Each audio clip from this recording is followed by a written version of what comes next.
What's so funny?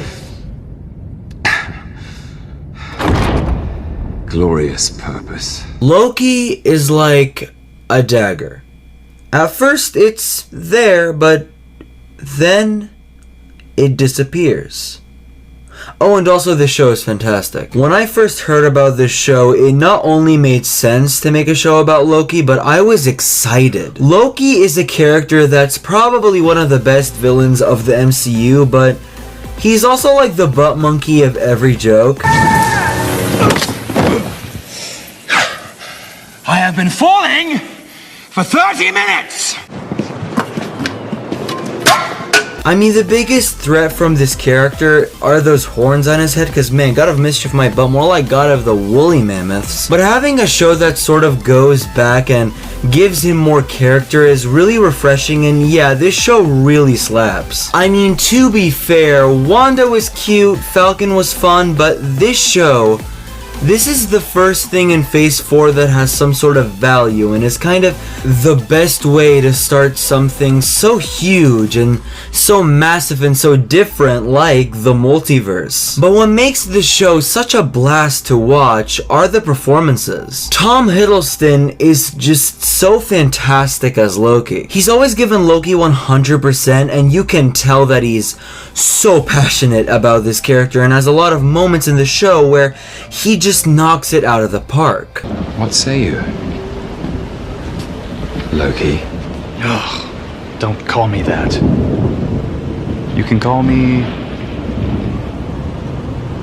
Randy.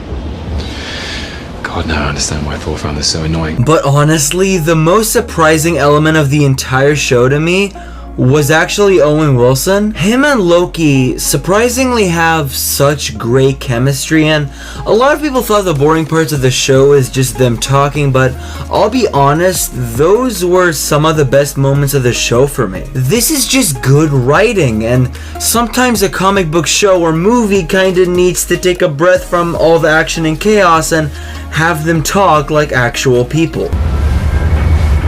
Are you taking me somewhere to kill me? No, that's where you just were. I'm taking you someplace to talk.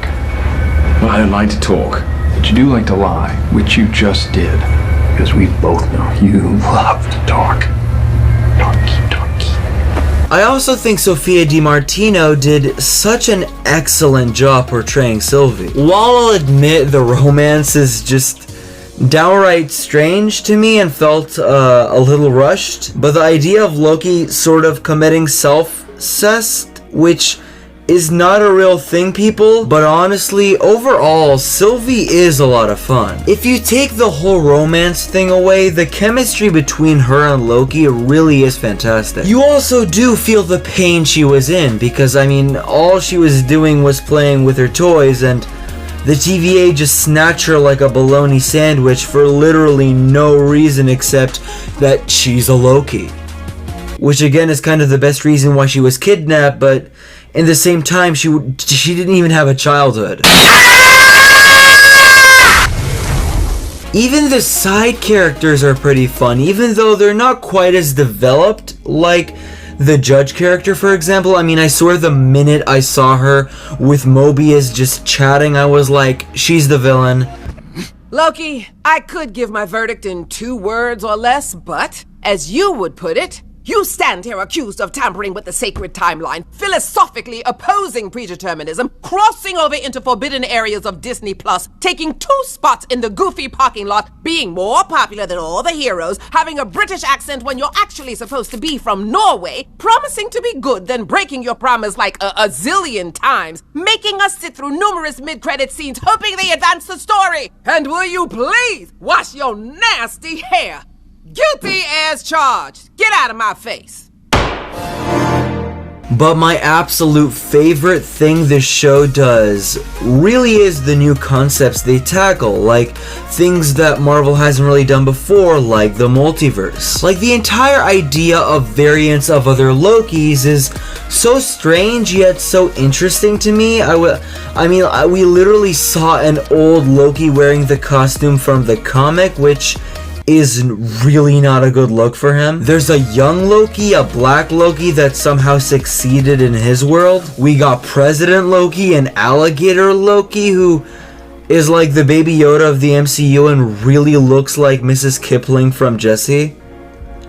Seriously, why do they look so similar? But the show has such fantastic writing and pacing that it really does feel like one big movie. Like the finale, for example, which was honestly, in my opinion, the best episode of the entire series so far, and most of it, again, is just talking. And speaking of talking, the one that does the most talking in the finale is Jonathan Major as He Who Remains, and the entire time watching him, I was like, wait, is that Kang? Is that King the Kong? No, that can't be Kang.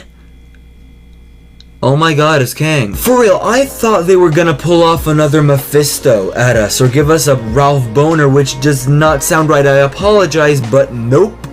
It's Kang.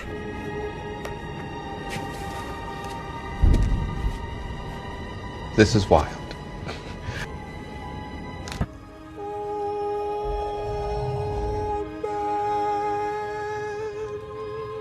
I loved him in this episode. His performance is just fantastic. As the big bad / reveal of the series, he just made such a huge statement in just one episode, and it's really impressive. There's something about MCU villains where most of them are clearly addressed as the villain, and sometimes they can be really intimidating, but it's kind of getting tired now. But this dude was just so wacky and weird and offbeat and kind of like really giddy, like the Mad Hatter or something. It's interesting because he has such a strange demeanor, like he was actually really excited to see Loki and Sylvie, like he wasn't being all Thanos or Killmonger, and that kind of makes it even worse because I keep going like, oh, this dude is gonna kill everybody. I am genuinely terrified of him because he's just so confident, which is really scary. It's like if you're first meeting Thanos, but he's just a circus clown in a kid's birthday party or something. Hiya, Georgie.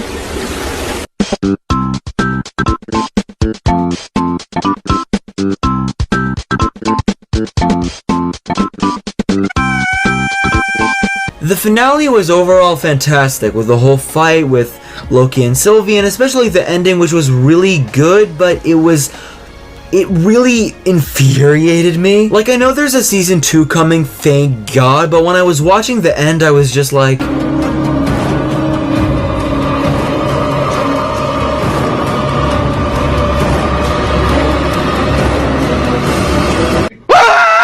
the coolest thing the finale did, in my opinion, was by far the beginning with the MCU logo, having all these past voices from all these Marvel characters. If I did have any problems with the movie though,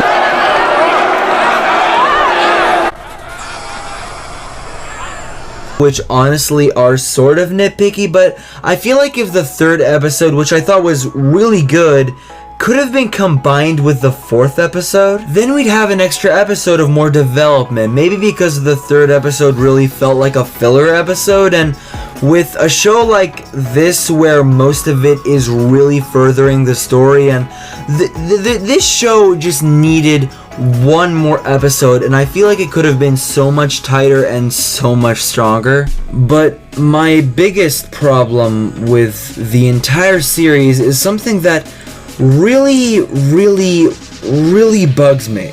Owen Wilson didn't say wow. That hurt my feelings. And the fact that there were so many times that he could have said that one word makes me so angry. Like, here's a scene that where he could have done that. You're all variants. Everyone who works at the TVA. The Timekeepers didn't create you, they kidnapped you from the timeline and erased your memories. So before this, you had a past. Maybe you had a family, a life. Wow. It's just one syllable, writers. 3 literal letters put together, and you get... Wow. Wow. Wow. But you don't get that word from anybody else. You get it from Owen Wilson. And that is too precious. Also, if this show does not end like this, that would be a really, really big missed opportunity, I'll tell you that much. But yeah, Loki is a show that's burdened with glorious purpose.